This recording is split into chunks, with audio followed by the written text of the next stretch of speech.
Pozdravljeni v avtomobilnosti.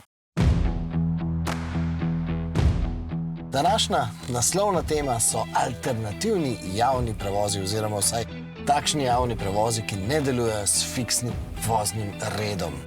Govorili bomo o takšnih alternativnih prevozih, ki jih s telefonom klasično pokličeš ali pa jih na telefonu poklikaš. No, najprej pa začnemo z opozorilno tematiko, z opozarjanjem v prid varnosti. Z Luko se nahajava v vasi Trniče na Dravskem polju v občini Starše. Stojim ob pametnem prometnem znaku, ki označuje križišče glavne in dveh stranskih cest. No in ta prometni znak mi zdaj tukaj prikazuje, da iz ene izmed teh stranskih cest prihaja Miha z avtomobilom. No, pa naj spomnim, da smo o prometnih znakih, ki so dodatno opremljeni tudi s radarskimi senzorji, govorili že pred leti. To je bilo tisto leto, ko smo šli v koronsko karanteno in to je bila zadnja zgodba, preden smo se zaprli. In to verjamem, da v tistih karantenskih časih, da tisti prometni znaki niso prav veliko zaznavali. No, danes so te prometni znaki bistveno bolj zaposleni.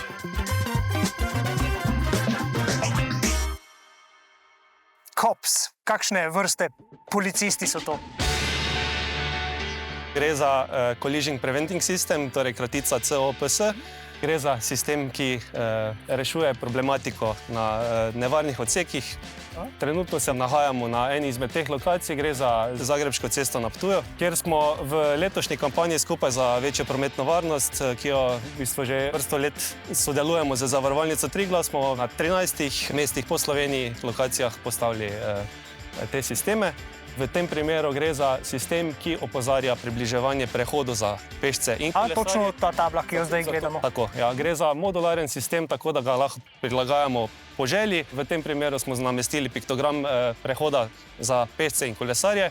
Znak ima nameščena dva utripalca, ki utripata glede na to, za kakšno hitrostjo se vozilo približuje. Aha, in kje je ta meja hitrosti? V tem primeru je meja nastavljena na 50 km/h. Če se ta meja preseže, v bistvu iz počasne sinuznega utripa preide na hitro oziroma frekvenca utripa se poviša. S tem še dodatno opozorimo vozilo naj zmanjša oziroma prilagodi hitrost, pa preusmeri pozornost na cestišče.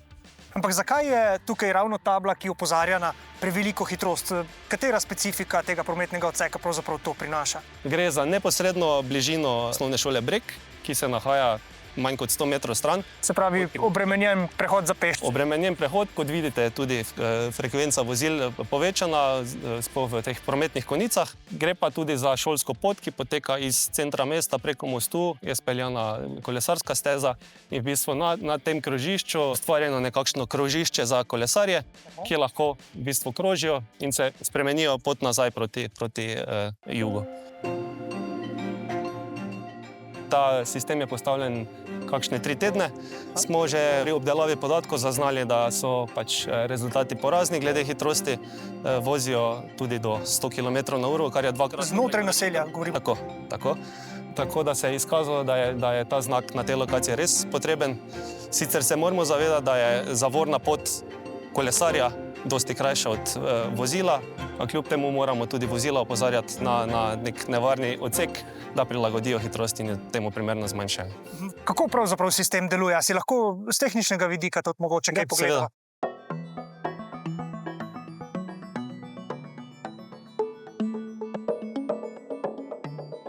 Zdaj, jaz prepoznam tukaj en akumulator, pa kakšna matična plošča bi še šla, ampak kaj pravzaprav tukaj vidva?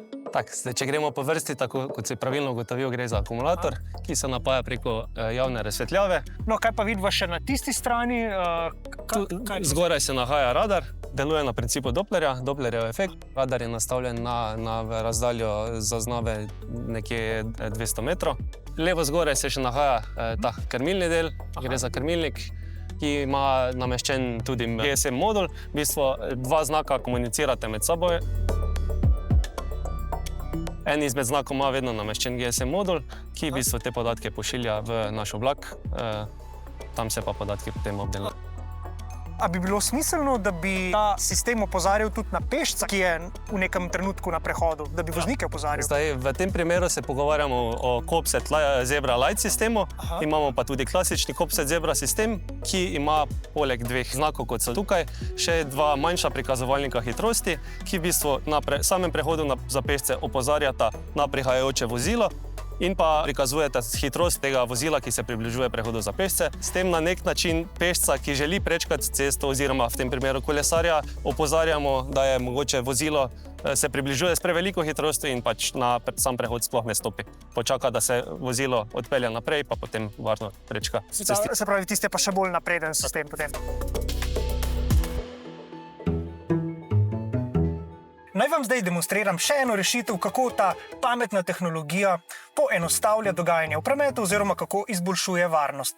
Zdaj se približujem mostu, ki je preozek, da bi se na njem srečala dva avtomobila. No in zdaj v daljavi že vidim tablo, moram se ustaviti, namreč tabla mi javlja: pozor, promet iz nasprotne smeri. Namreč iz nasprotne smeri prihaja Miha, ki je že na mostu, in če bi jaz zdaj to opozorilo ignoriral, bi me v tem primeru čakala vzvratna vožnja.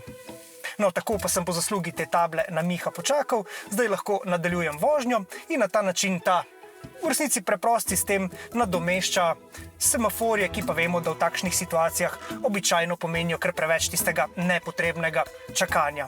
No, zdaj pa gremo k prevozem na klic oziroma bolj natančno prevozem na klik. Gremo v Radlje ob Dravi in gremo se furat. Nahajam se v Radljah ob Dravi in kot vidite, sem danes potnik.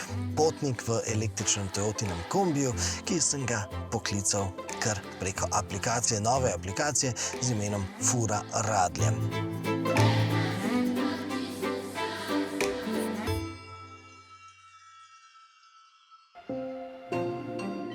Pri Toyoti verjamemo, da mobilnost pomeni svobodo. Svobodo obiskati prijatelja, da otrok varno pride v šolo, da starejši pride do zdravnika. Ko se ljudje lahko premikajo, lahko sanjajo. In ko sanjajo, gradijo prihodnost.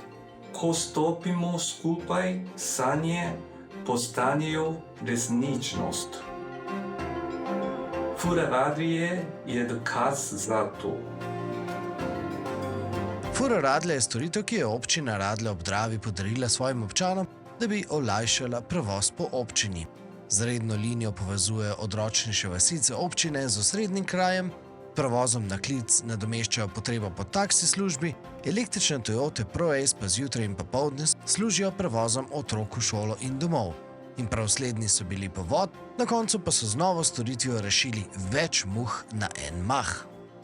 Država je med zakonske naloge občin zapisala, da morajo vse otroke, ki so oddaljeni več kot 4 km in se nahajajo na nevarnih poteh do šole, prepeljati brezplačno v šolo in nazaj iz šole do njihovih domov. In to je za našo občino predstavljalo strošek v letošnjem letu približno 550 000 evrov. Ob zadnjem razpisu, ki smo ga delali za prevoze otrok v šolo, se nam na eni relaciji pojavila približno 70% višja cena, kot pa je bila do zdaj. Se pravi, če bi v letošnjem letu naredili razpis, bi v letošnjem letu znašali samo prevozi otrok v šolo v občini Radlje ob Dravi 800-900 000 evrov. Mi pa bomo zdaj v tem manjšem denarju izvedli poleg prevoza otrok v šolo tudi še dve dodatni storitvi, ki sta brezplačni potniški promet in pa prevozi na klic, ki so za starejši od 65 let tudi brezplačni. A to pomeni zdaj, da ste odvzeli posel avtobusnim prevoznikom? Mi smo se odločili in naredili gospodarsko javno službo iz tržnega mehanizma. Ste malo vznevolili prevoznike ali ste jim dali službo? Jaz mislim, da bi tu morali bolj vznevoliti tiste, ki pišejo zakone, zato da bi vsem občinam dali enake pogoje. A to pomeni, da bi morali te stroške itek prevaliti na Ministrstvo za šolstvo? Tako je, ampak seveda zakonodaja je takšna, kot je. Sam to hkrati pomeni, da če se slučajno zdaj rečemo temu, spravijo k pameti na ministrstvu za šolstvo in drugačne zadeve zapišejo zakon, imate vi kar naenkrat presežek kombijev. Ne, mi bomo zagotovo izvajali te storitve naprej, mi smo ljudem ponudili storitev, mi ne bomo spreminjali. To je naš dodatek k kvaliteti življenja. Ta kvaliteta življenja se mi zdi zelo, zelo pomembna. Omenili ste na tiskovni konferenci prevozno revščino. Koliko je to velik problem tukaj v Sloveniji? Pri nas zelo. Pri nas na podeželju zelo. Mi smo zdaj šele začeli ugotavljati, koliko ljudi živi na odročnih delih naše občine in niti niso imeli možnosti, da bi lahko uporabljali kakršnekoli prevoze za to, da bi lahko prihajali do osnovnih storitev, zdravnik, trgovina, pošta, banka in vse ostale zadeve. Treba je priznati, da je projekt v veliki meri vendarle omogočila država. Kombije so namreč Korošci kupili prek razpisa Ekosklada, a da lahko dobiš denar, je treba imeti dober in realen celosten projekt, na koncu pa dajo piko na i ljudje. In Fura Radlje v svoji digitalni osnovi temelji na aplikaciji Toyota Go, kar pomeni, da Toyota občini ni samo prodala avto, ampak je priskrbela tudi celoten računalniški sistem za delovanje storitve. In to je pravzaprav zelo dobro. Kajti Toyota ima s to aplikacijo za sabo eno grenko izkušnjo iz Kočevja. Tam so namreč storitev ukinili po komaj nekaj mesecih delovanja. Fura Radlje so zdaj torej nadgradnja, ampak kakor ne samo računalniška. Kaj je bilo narobe v Kočevju? Ne, jaz mislim, da v Kočevju, ko smo začeli, smo odlično naredili aplikativni del, podcenili smo pa ta sociološki del. Se pravi, vsaka platforma, ko jaz gledam iz distance, zahteva več deležnikov. Naša konkretna ena app, eno so prevozniki, eno so uporabniki aplikacije, eno so zdaj starši, recimo. Ne? In zdaj v vsaki točki mora biti res dober fit, da se to zgodi. Ne? In zdaj tam smo bili še mogoče vsi skupaj malo premalo zreli, da bi to bolj dolgoročno pogledali. Ne? Kajti zdaj, ko nastopamo tudi tukaj v Radljah ob Dravi, že vnaprej povemo, da storitev mora funkcionirati vsaj 2 leti, če želimo neke rezultate. Se pravi, če je to neka pilotna rešitev za 3 mesece in imeli smo taka povpraševanja od nekaterih občin ali pa 6 mesecev zaradi nekih EU sredstev, se tega enostavno ne gremo, ker ni smiselno. Bomo dvignili pričakovanja mogoče občanov, pa po 6 mesecih ugasnili, to ni v redu. Morajo začeti uporabniki koristiti in ko uporabniki vidijo neko korist od tega, potem je vse mnogo lažje. Ne? In to, da pa vidijo korist in pa moraš dati nek čas, moraš jim dati neka vozila, voznike, ki so zanesljivi, ki so stalni, ki poznajo ljudi, ki komunicirajo z ljudmi in potem se to zgodi, ta kemija zgodi. Ne? Če nekaj manjka, se ne bo zgodila. Ne? Seveda pa je vprašanje, zakaj? Čemu se s prevozi ukvarja proizvajalec avtomobilov? What does this service mean to you as a company, financially wise? This is the expansion of our vision. We are not just merely selling the product, but we are selling the mobility for all. Can mobility as a service be profitable? Profitability of mobility service never come as a standalone, but as a whole package. New car sales, financing, used car, all are interlinking. So once we succeed in incorporating the 360-degree full ecosystem, then finally we will find a way. Maybe for municipality to know us, it's much better than just purchasing a car and engaging in this kind of project. Maybe give us much more chance to explain who we are. Na igrišču pa lahko slej ko prej pričakujemo tudi Toyotine posnemovalce iz avtobranže. Our competitors also proclaim the expansion to these things. But maybe interesting part is for mobility service, there's no one fits all this kind of solution. So we cannot just expand the same business model to others. In a way, I'm hoping many participants also join to enrich these mobility services, but at the same time we also make effort that we would be the first one to be chosen out as a best partner. A se že kaže, da je aplikacija tisti zelo dober popust? Ja. Se že kaže konotacija Toyota digitalizacija? Bomo videli. Težko rečem za v tak kratkem času, da smo postali digitalna firma, no. Ampak sigurno pa imamo neki indic na to v tej smeri, ne. Avtor aplikacije je znano slovensko podjetje Stroka, ki ima sedež prav v Radljah. Oni so Toyota Go tudi lokalizirali. In seveda pogovor z njimi nikakor ni mogel izpustiti tistih dveh slavnih črk U in I. Primer umetne inteligence, ki bi se jo dalo implementirati v mobilnostne navade. Se pravi, načrtovanja poti oziroma predlaganja, kaj je najboljše. Ne? Se pravi, to. Potem druga stvar je seveda predikcija, ne? Da vidimo, recimo, koliko bo ob določenem času nekih potnikov. Z današnjim časom vstopajo tudi neki pogovorni boti, kjer se lahko jaz na mesto, da klikam, mogoče tudi pogovarjam z nekim botom. Tako da en kup različnih aspektov, ki jo lahko v bistvu vključimo. Ampak ciljem predvsem na to planiranje, nadzoru tokov v bistvu prometa pa te zadeve. Kako bi lahko tukaj umetno inteligenco uporabljali? Na podlagi nekih zgodovinskih podatkov, kaj se je dogajalo, ne, da vidimo tu pa tu so šli neki potniki gor največ, tu so šli dol, ne. Lahko potem mogoče določeno linijo spremenimo na tak način, da bomo v bistvu zapolnili kapacitete, pa bojo v bistvu vsi uporabniki zadovoljni. No. Se pravi, konkreten primer, da boste traso v bistvu podaljšali še dol do kopališča, recimo. Recimo, ja, da se to izkaže tak primer, pa se v bistvu bolj z občino pogovorimo, tu je pa mogoče veliko uporabnikov, ko bojo v bistvu bolj zadovoljni, če gremo še do tja. Ja. V katero smer pa se bo razvijal javni prevoz v občini Radlje v prihodnosti? No, obetamo si lahko manj alkohola na koroških cestah.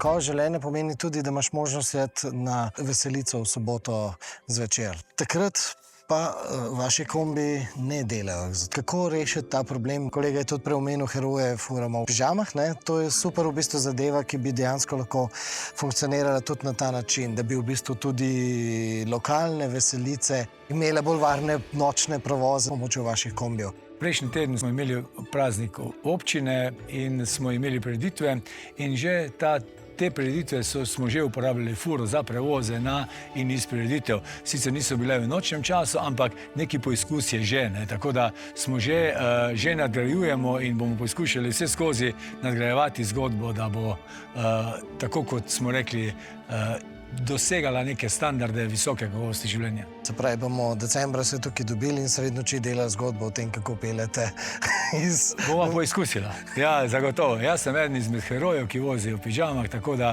jaz sem zagotovo kandidat, ki mu lahko upravil kak prevoz. No prav, ne, ampak mislim razmišljam to, da bi dejansko pač teh vaših 9 kombijev dejansko potem naredili. Lahko, ja. No, to bi bilo dobra zgodba. Prevozi Fura Radlje so za starejše občane Radelj brezplačni, ampak vozijo samo po tej koroški občini. Za, na primer, obisk zdravnika v sosednjem mestu pa lahko starejši še vedno uporabljajo občinski avtomobil storitve Prostofer. No in ravno s Prostoferji smo se družili na Vranskem.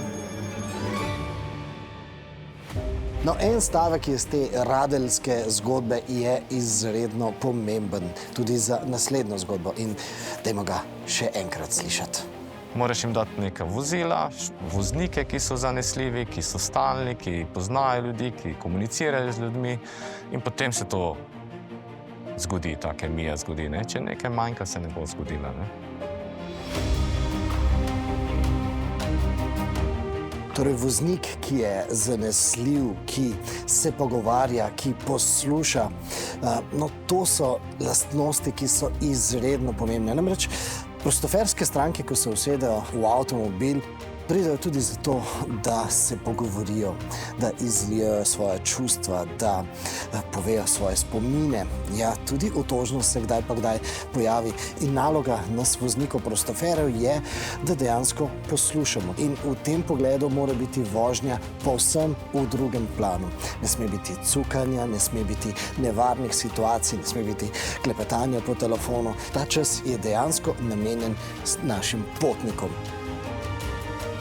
Torej, v primeru starejših potnikov je voznik ponavadi bolj poslušalec, v primeru mlajših potnikov, ki so recimo najpogostejši potniki v Radljah ob Dravi, no takrat pa je voznik celo lahko neke vrste vzgojitelj.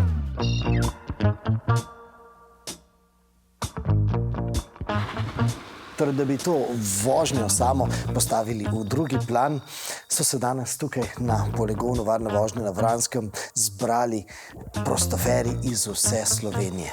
Več kot 100 prostoferov danes tukaj osvežuje svoje vozniško znanje.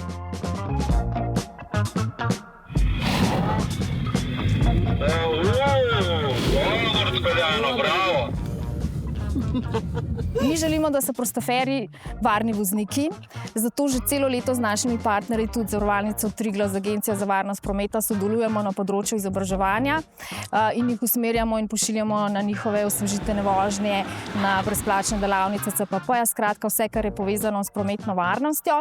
Seveda pa želimo tudi, da se malo med seboj podružijo, da si iz različnih občin izmenjajo med sabo izkušnje, zgodbe, skratka, da se tudi spoznajo med sabo. In to je prvič, da so se tukaj zbrali prostoferji iz cele Slovenije. Pa ste vi iz terena dobili kakšne indice, da kakšen šofer morda ne vliva tistega občutka varnosti v svoji prostoferski stranki? Zdaj gre za to, da so to mlajši upokojenci, povprečna starost prostoferjev je 64 let in jim predvsem želimo pokazati asistenčne sisteme, vse te novosti, ki jih mogoče kot malo starejši vozniki še ne poznajo dobro.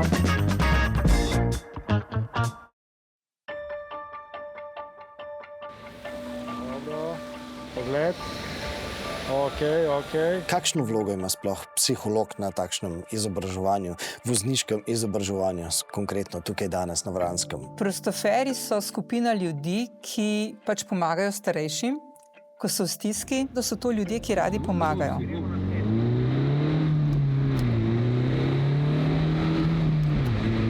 Ob tem, ko oni poslušajo vse tiste zgodbe, se jim zgodi, da je to tudi nek obremenjujoč dogodek za njih lahko. Mogoče nekatere tudi moti pri vožnji. Takšno izobraževanje je dobro, da se psihološki del, da se na nek način naučijo ozavestiti breme, ki se jim zgodi, kako s tem bremenom ravnati, da potem bolj varno pripeljejo uporabnike.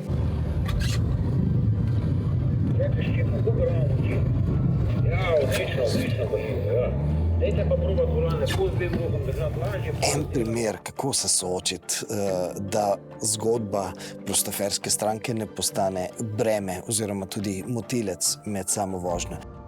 Ko oseba začne razlagati svojo težko zgodbo, kar na neki miselni ravni, da si rečeš, lej, jaz sem tukaj zato, da mu pomagam, da ga pripeljem iz točke A do točke B varno.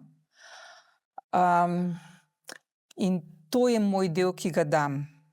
Skratka, da se v mislih ugradiš od tega na nek način. Je to zelo težko. Ampak točno o tem smo danes govorili na delavnici, pa mislim, da mi je kar dobro šlo. Ampak sej, ko jaz vozim prostofersko stranko, se v resnici moram samo poslušati.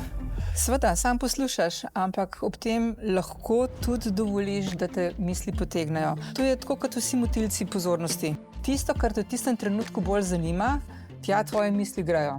Sej tudi, če se postavite vi v svojo vlogo, ko vozite. In ko zagledate ob cesti neko stvar, ki te zanima, misli grejo tja. Kako se kontrolirati, v bistvu, ne? To so običajne vozniške... spretnosti. Točno tako, zato morajo biti pa vozniki, sploh tisti, ki imajo takšno pomembno delo, sposobni deliti pozornost na različne informacije, In da jih pač tiste informacije, ki so zelo čustvene, ker jih avtomatično potegne, da tiste na nek način znajo sprocesirati oziroma se kar miselno ugraditi od tega v tistem trenutku, ko rabim biti pozoren na vožnjo. Vse so trenutki med vožnjo, ko laže, se posvetiš nekam v bistvu sopotniku, ampak raziskave kažejo, da je vsebina pogovora zelo pomembna. Kadar je nek pogovor, ki je lahek, pa kljub temu na nek način uporabniku omogoča neko čustveno sprostitev, ne bo vplival na vožnjo. Kadar je pa pogovor zelo zahteven, globok, to pa in sploh, če so to ljudje, ki jim je mar za druge, jih lahko zelo hitro v to potegne. Ne mi zamerite, ampak Ja. očitno je danes ta današnji trening narobe zasnovan. Zato, ker bi dejansko vsi prostoferi tukaj morali imeti med samo vajo na poligonu tudi še eno svojo prostofersko stranko, ki bi razlagala in bi bilo treba v bistvu vse te vaje delati med tem, ko poslušaš težko zgodbo. Sej, a ni to način vožnje vseh, no? Sej, skozi govorimo o motilcih pozornosti, a ne? In tako ali pa tako se mora vsak voznik naučiti osredotočati na vožnjo, a ne? Da je takšni ali pa drugačni motilci, da ga ne motijo. Sam predstavljajte si enega mladega voznika, ko ima zraven sebe družbo. Ja, on se mora tudi znati osredotočiti na vožnjo, a ne? Se pravi ločiti. In to pač enostavno. Traja vse življenje, dokler nisi prostofer in pač obvladaš. Strinjam se, ja.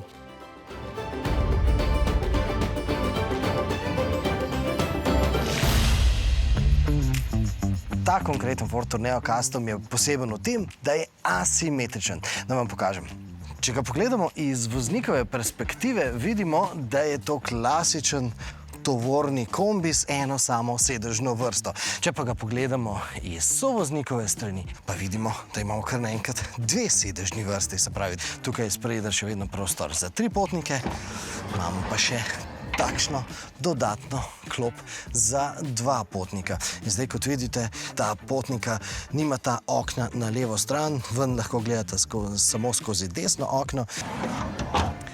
In v čem se kaže korist takšne podaljšane kabine? Namreč pri klasičnih kombijih s podaljšano kabino imamo ponavadi ta tovorni prostor omejen, da ni tako dolg. V primeru Forda Tourneo Custom Multicab pa imamo ta prostor bistveno daljši. Poleg 5 potnikov prepeljemo tudi tisto dolgo lestev. In eno tehnično zanimivost je imel ta kombi, ki jo zelo priporočamo. Ko sem se usedel v ta Ford Tourneo Custom, me je vzvratno ogledalo pobaralo, naj vtaknem notri vsaj 32 GB veliko SD kartico. In seveda sem se najprej vprašal, zakaj, ampak potem sem se spomnil, da seveda sej na zadku imam pločevinasta vrata, skozi katere pač ne morem videti, torej nimam prostega pogleda nazaj. Vzvratno ogledalo je torej zaslon. In ta zaslon prikazuje sliko, ki jo posname kamera, ki so jo vgradili kar na sredino tistih pločevinastih vrat.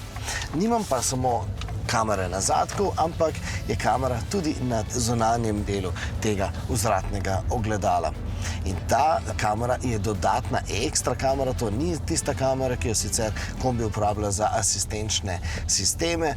In ta kamera je seveda cestna, prometna, varnostna kamera, se pravi tista kamera, ki v žargonu pogosto rečemo dashcam. To je tista kamera, ki nam zagotavlja tiste smešne posnetke iz ruskih cest, ki jih tako radi gledamo na družbenih omrežjih. Kakorkoli že, na SD kartico se zapisujejo podatki, se pravi posnetki iz prednje in zadnje kamere, simultano, hkrati. Dejstvo pa je, da potem, ko sem ugotovil, da imata te 2 kameri kar lepo sliko, sem začel posnetke shranjevati tudi kar tako. Recimo takrat, ko sem se vozil po neki lepi cesti, zato, da sem si tiste občutke shranil za spomin. Pojdimo zdaj na Škotsko, v predmestje Glasgowa in poklepetajmo z Audijevim inženirjem, ki je imel nalogo najmanjšemu SUV-ju v paleti Audija zagotoviti tako dobre vozne lastnosti, kot smo jih pohvalili že pri testih večjih in težjih Audijevih SUV-jev Q5 in Q6. Why do we have here these 2 chips and these 2 valves? It's the innovative 2-valve damper control system. These are valves to regulate the rebound and compression stages of the suspension. Give me some examples. Where can we feel this on the road? It responds instantly to road condition changes and to drive reactions like braking, acceleration or steering. Every wheel in the car can be regulated separate, all 4. So we can work in 2 directions. So the wheel on the front left, we can give a compression, on the right, we give a rebound.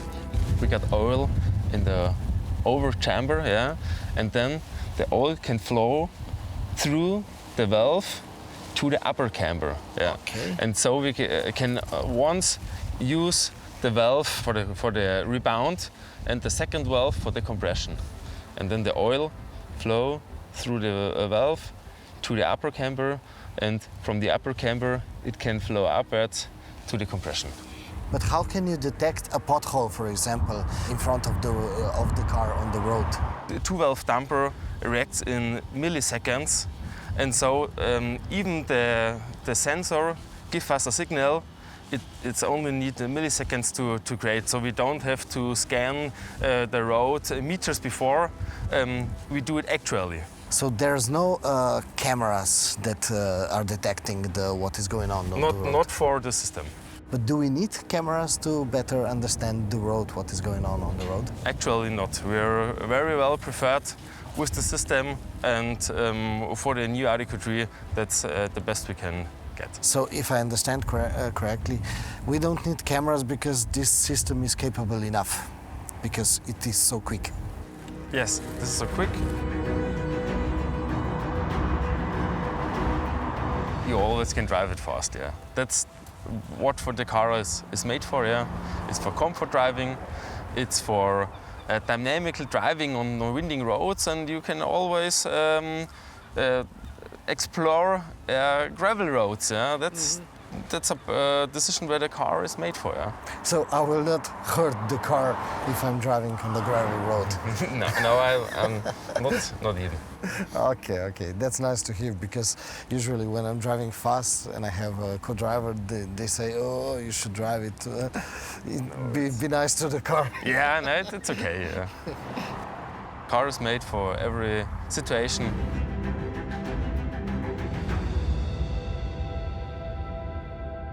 No, Q3 bo v Sloveniji na voljo predvidoma konec novembra.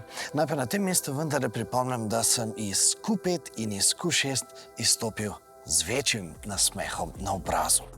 O Q3 bomo torej govorili tudi v prihodnji oddaji, ko bomo imeli eno malo bolj temno, nočno temo.